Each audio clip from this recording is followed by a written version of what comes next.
சுய விருப்பத்தின்படி பேசுறது அப்படின்றது இன்னைக்கு நிறைய பேருக்கு வந்து எனக்கு இதுதான் பிடிச்சிருக்குது, நான் இப்படிதான் பேசுவேன், ஸ்ட்ரைட் ஃபார்வர்டா இருக்கிறேன் அப்படின்னு சொல்றது, எனக்கு இப்படிதான் பேச பிடிக்கும், நான் இப்படிதான் பேசுவேன் அப்படின்ட்டு அவங்களுடைய மிஸ்டேக் வந்து பாயிண்ட் அவுட் பண்ணி காட்டுறது, அவங்கள குறை சொல்றது, அவங்கள குற்றப்படுத்துறது அப்படின்ற மாதிரி சில காரியங்கள் வந்து இன்னைக்கு நம்ம பார்க்க முடியுது.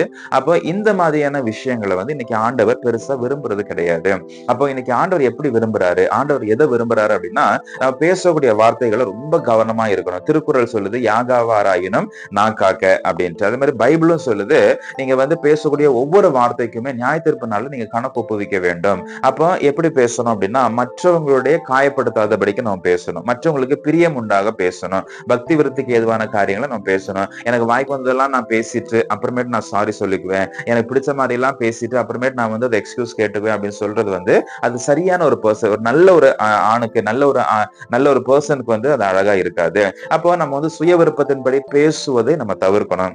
எனக்கு பிடிச்ச மாதிரி நான் பேசுறேன். இப்ப என்ன இருக்குது, எனக்கு கோவம் தான் நான் அப்படிதான் பேசுவேன், எனக்கு வந்து எனக்கு பிடிக்காதவங்க கிட்ட நான் அப்படிதான் பேசுவேன், எனக்கு இவங்களுக்கு பிடிக்கல அவங்க அப்படிதான் நான் காயப்படுத்துவேன் அப்படின்னு நம்ம சொல்லி அதை செய்யக்கூடாது. பிடிக்காதவங்க கிட்ட நான் பேசாம கூட போயிடலாமே தவிர, என் விருப்பப்படியான வார்த்தைகள் நான் பேசி, இன்னைக்கு வந்து நீங்க யூடியூப்ல எல்லாம் எடுத்து பாத்தீங்க அப்படின்னா வாய்க்கு வந்ததை பேசிட்டு இருக்கிறாங்க. ஊழியக்காரங்களே கூட இன்னைக்கு வந்து நிறைய வார்த்தைகள் கமெண்ட் பண்ணிக்கிட்டே இருக்கிறாங்க, அவங்க அப்படி பண்றாங்க, இவங்க எப்படி பண்றாங்க, அவங்க பண்ணிட்டே போட்டும் பரவாயில்ல, ஆனால் அதை வந்து நான் சொல்றதுக்கு எனக்கு உரிமை கொடுக்கவே இல்லையே.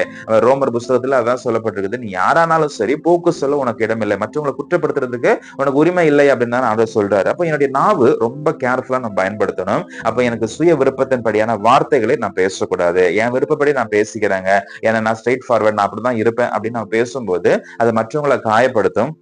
அதுக்கப்புறமேட்டு அவங்க நம்ம கிட்ட பேசுறதுக்கோ நம்ம கிட்ட வர்றதுக்கோ அவங்க வந்து ரொம்ப யோசிப்பாங்க. அதனால ஸ்ட்ரைட் ஃபார்வர்டா இருக்கிறேன் அப்படின்னு சொல்லி வாய்க்கு வந்ததை பேசாம ரொம்ப ஞானமா பேசுங்க, வார்த்தைகள் ரொம்ப ஞானமா பயன்படுத்துங்க, உங்களுடைய சுய விருப்பத்தின்படி பேசாதீங்க.